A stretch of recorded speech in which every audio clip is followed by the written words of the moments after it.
आध्यात्मिक चर्चा की, जिससे महाराज जी को बहुत प्रिय रहे। और व्यक्तिगत बातें तो और व्यक्तिगत आवश्यकताएं तो वैसे ही पूरी हो जानी है ना। तो सुधीर दादा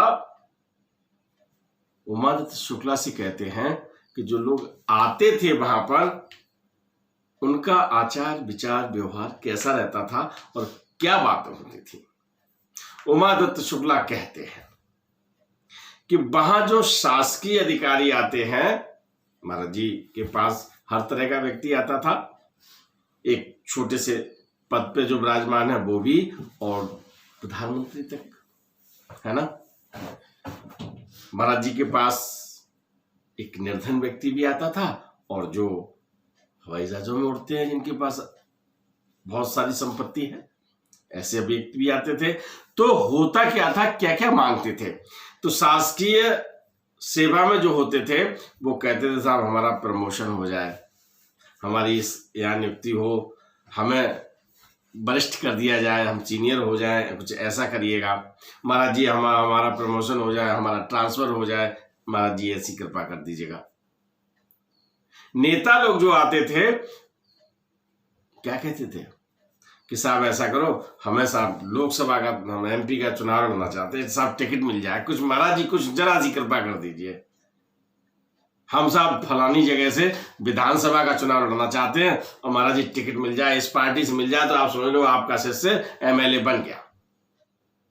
ये चर्चाएं होती थीं और लोग अपनी समस्याओं को लेके बात करते थे। अब मंत्री बन गए तो मंत्री बनने की याचना, इसके बाद मंत्री पद जो मिला हुआ है उसमें डिपार्टमेंट सही नहीं मिला, उन्हें मान लीजिए श्रम के बना दिए गए, तो उन्हें सार्वजनिक चाहिए, पीडब्ल्यूडी चाहिए, है ना, उन्हें साहब गृह मंत्रालय चाहिए।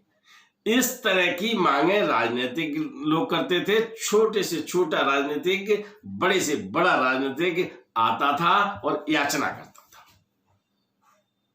भक्त अपनी व्यक्तिगत समस्याओं को लेके आते थे कि साहब ऐसा हो जाए, वैसा हो जाए, हमारी झगड़ा इससे चल रहा है, हमारा मुकदमा हो जाए।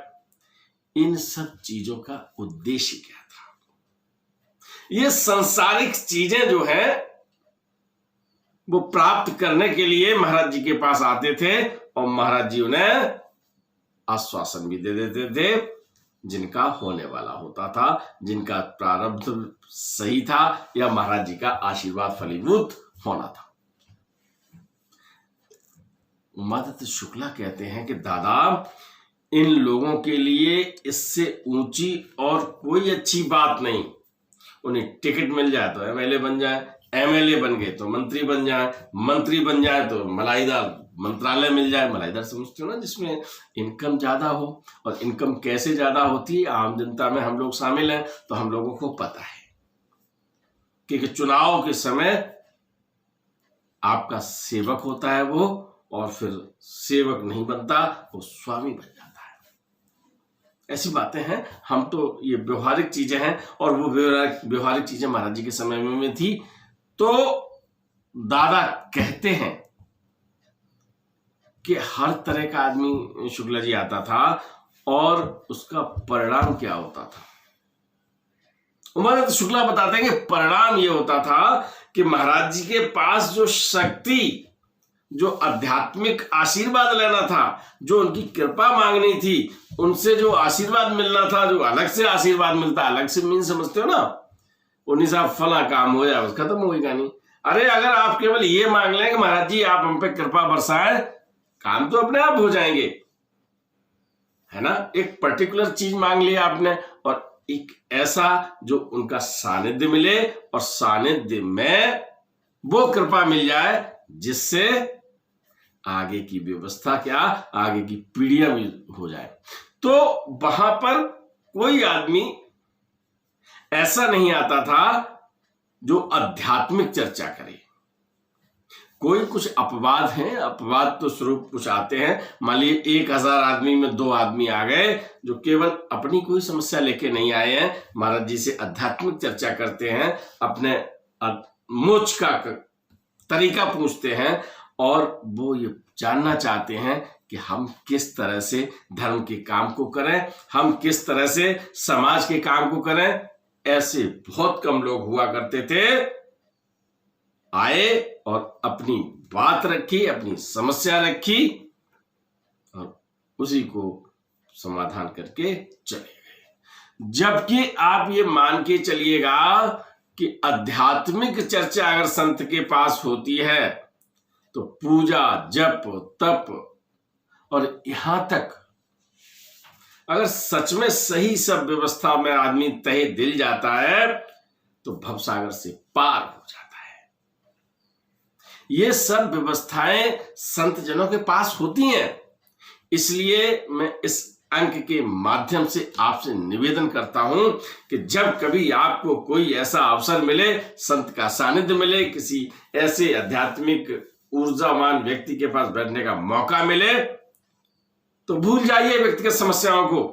वो तो सॉल्व होती रहेंगी, वो अगर वो संत नहीं मिलता तब भी होती। आप ऐसी चीज की अपेक्षा कीजिए जिससे आपकी आध्यात्मिक यात्रा आगे बढ़े, आपको पुण्य मिले और इस संसार में जब तक आप रहें अपनी व्यवस्था में रहें, अपने हिसाब से रहें। इसके बाद जब यहां से जाना हो, ये तो सत्य है, जन्म हुआ है तो मृत्यु भी होगी, तो जब यहां से जाना हो तो इस भव सागर से बड़े आराम से आप चले जाएं और अगर महती कृपा हो गई संत की, आपके प्रारब्धों की, आपके पुण्य के अर्जनों की, तो मोक्ष मिल जाएगा। जिसके लिए बड़े बड़े संत, बहुत बड़े बड़े संत तपस्या करते हैं, पूरे जीवन अपनी तपस्या में लगा देते हैं और आपको केवल संत सानिध्य से ऐसा मिलता है तो बिल्कुल मत चूकिएगा। क्योंकि यदि आप अपनी व्यक्तिगत समस्या में ही उलझे रहे तो वो चीज नहीं मिल पाएगी जो उनके पास है। आप मांगेंगे तभी तो मिलेगा, है ना। तो आध्यात्मिक यात्रा के लिए, आध्यात्मिक काम के लिए, अपने पुण्य के अर्जन के लिए, आप अपने इस भव सागर रूपी सागर से पार होने के लिए नाव मिल रही है आपको, तो ले लीजिएगा। संत के सानिध्य में आध्यात्मिकता की बात करें, आपका जीवन सफल हो जाएगा। और आध्यात्मिकता की बात करने वाला, सुनने वाला, दोनों का आध्यात्मिक यात्रा का जो क्रमिक विकास होता है उससे ये भवसागर पार हो जाता है।